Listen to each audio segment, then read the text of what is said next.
Bismillahirrahmanirrahim. Assalomu alaykum musulmon birodarlar. Mana Eronda mana urush bugun 8-kundan o'tib 9-ga o'tibdi. Mana ular 4 kunda Amerika 4 kunda urushni tugatamiz degan edi. Mana 4 kun o'tdi. Keyin 4 haftaga o'tdi. Endi hozir bo'lmaydi ekan bunda ham. Piyoda askerlarni olib kiramiz jangga deyapti. Piyoda askerlarni jangga olib kirmay turib, o'sha bazalarda turganda bir necha yuztasini Eron raketa bilan urib yo'q qildi. Bu Amerika o'shaga borib urushda bir 1000 ta yo 2000 ta askar yo'qotadigan bo'lsa, darrov qochib qoladi bu yerdan. Ularda armiyasida odam o'lishi juda bir dahshatli narsa hisoblanadi. Sababi u yerdagilar hammasi ko'ngillilarda. Agar ko'proq odam o'ladigan bo'lsa, odamlar armiyaga bormay qo'yadi. Majburiy emas. Shuning uchun odamni ehtiyot qilish kerak. Hozir mana 8 kunda 800 bo'lmasa ham o'shanga yaqin odam halok bo'libdi, yarador bo'libdi o'shanchasi. Bu turishda hozir endi Tramp aytayaptiki, 4 haftada o'tdi.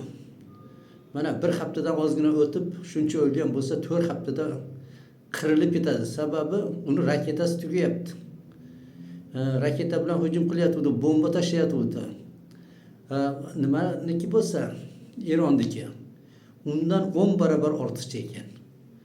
Hozir mana u nimani ichida 8 kun ichida Eronga katta zarba berdi. Lekin raketalar ham tugayapti, bombalar ham tugayapti. Yana bir 2-3 kundan keyin haligi buzoqni yuvilgani somonxonagacha deb turib to'xtab qoladi. Ana o'shanda mana proto raketalar bo'ladi.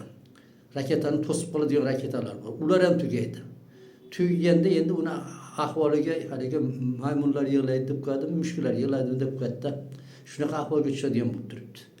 Endi qarang, u mana bu nimani kurdlarni yo'llamoqchi. Kurdlarga aytayapti, shu sizlar urushni beringlar biz uchun deb.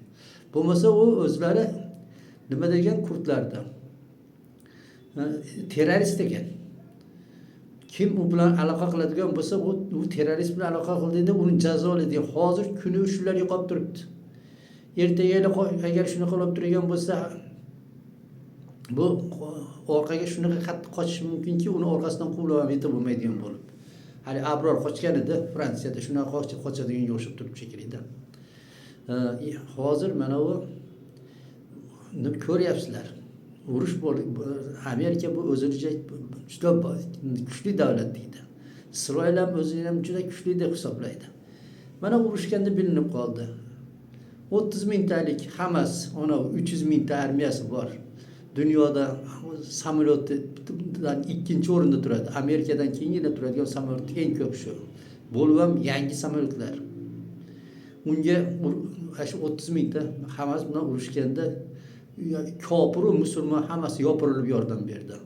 Kofirlar to'xtab qoldi buni yovuzligini ko'rib. Lekin musulmon deb da'vo qilgan 50 ta musulmonni boshida turgan prezidentlar hali ham buni avratini yalab shunga yordam berib turibdi. Lekin uzoqqa bora olmaydi ular.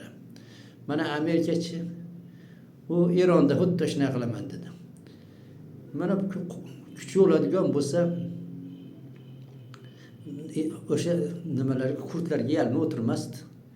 Bular nimada haligi shishaga o'xshagan. Shisha bilan bizcha musulmonlar toshga o'xshaganmiz. Narximiz past, ular shishani ham toza nimasi qimmatidan. Lekin tosh bilan shisha urushadigan bo'lsa nima bo'ladi? Xuddi o'sha ahvolga tushadi. Hozir mana bu Amerikani ham kuni bitadigan bo'lib turibdi. Bu turishda bu Amerika ham, Isroil ham uzoqqa bormay yo'qolib ketishi mumkin. Bularda orqasida haligi nima deb qo'yadi?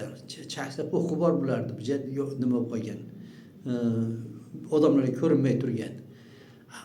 Amerika qarzga botib ketgan. Qo'qis davlatlar sal birlashib qolib turib, o'sha haqini nima talab qiladigan bo'lsa, o'zi davlatini sotib ham yetkiza olmaydi. 40 trillion qarzi bor. Mana Isroil o'sha Amerika qo'llab turgani uchun turibdi, shunaqa ko'tarilib turibdi. Har yilda bir 20 milyarddan ortiq dollardan ortiq bunga yordam berib turadi. Shuning uchun Xudo xohlasa mana bu yoqqa yaqinlashyapti. Shu Allohdan nima bashorat bergan, shu tez nima nusrat yaqin qoldi deb. Mana nusratni yaqin qolgani shu. Hozir shu Amerika ketadigan bo'lsa, undan keyin bu kapitalistlar haligi nima deb qo'yadi, effekt domino deb qo'yadi. Dominoni ko'rganmisizlar? Mana tikka turgizib qo'yadi domino. Bittasi yiqiladi, hammasi qatorasiga yiqilib yoradi. O'shanaqa vaqt keldi. Xudo xohlasa tez kunlarda ehtimol men ham ko'rib qolishim mumkin. Nusrat kelib, hokimiyat shu nima hukm musulmonlarga qo'liga o'tgan kunda ko'rib qolishga hatto men ham umid qilyapman. Yoshlar sizlar albatta ko'rasizlar Xudo xohlasa. Assalomu alaykum va rahmatullohi va barakatuh.